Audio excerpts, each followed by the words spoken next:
wala nang preno, wala na yung brake pedals, ano na, talagang sulit. Sulit na sulit. Di man kami magaling, di man kami specialist, pero guys, pwede na. Let's go!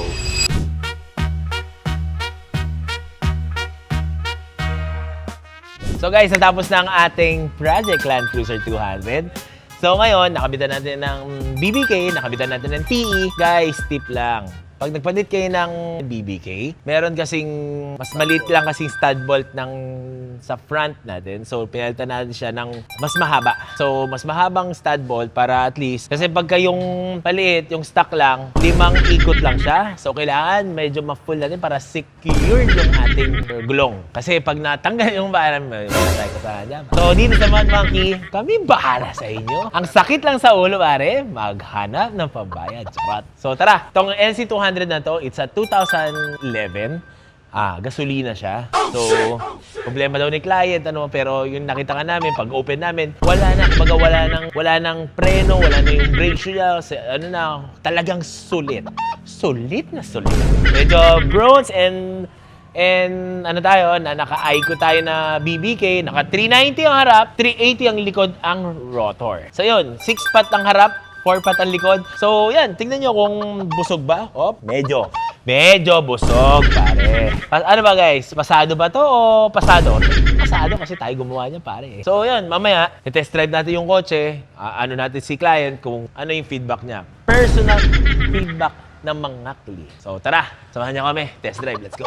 Ano yung na-experience mo kaya ka tumawag? Ang nangyari sa akin, Nasa La Union ka nun, di ba? Pampanga. Pampanga ka ba nun? Ang preno na talaga niya, hindi ka pwedeng tumutol. Ang preno niya, for example, pepreno ka, kailangan mo parang dodoble ka eh. Kumbaga parang pipindutin mo muna, tas tsaka mo siya, parang double brake, parang ganun. Tapos yung nangyari sa Pampanga, ayun na, hindi napansin eh. Naubos na pala yung brake pads. Pati yung brake shoe nga niya. As in, kamay na lang, ginaganon na lang, natatanggal eh, which is dapat hindi.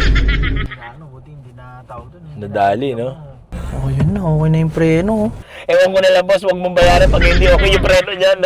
Hindi, tsaka boss, no, kahit kahit sa parkingan lang, mapapansin mo talaga mahina yung preno. Kasi pag kahit naka-drive ka lang, hindi ka umaapak ng accelerator.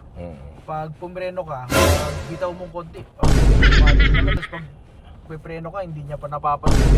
Hindi niya mapapatigil. Kulang na lang, tumayo ka, para mapatigil mo. Siyempre, magaan ng mags, di ba? Magaan ng mags, plus magandang preno, pare. Tsaka sa amin kasi, boss, kaya mabilis magpudpud. Maraming kanto, so iikot-ikot ka. Tama. Napipilipit. Gagawin. Okay na yung preno, boss. Solid. So, yun.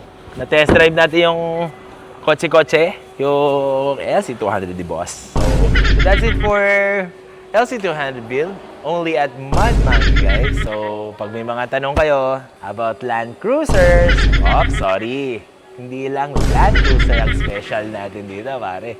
May mga Everest, may mga Hilux. Kasi yung mga kotse natin, pare. Kaya nga trial error muna natin sa mga kotse natin para perfect natin. Perfect na perfect. Super perfect.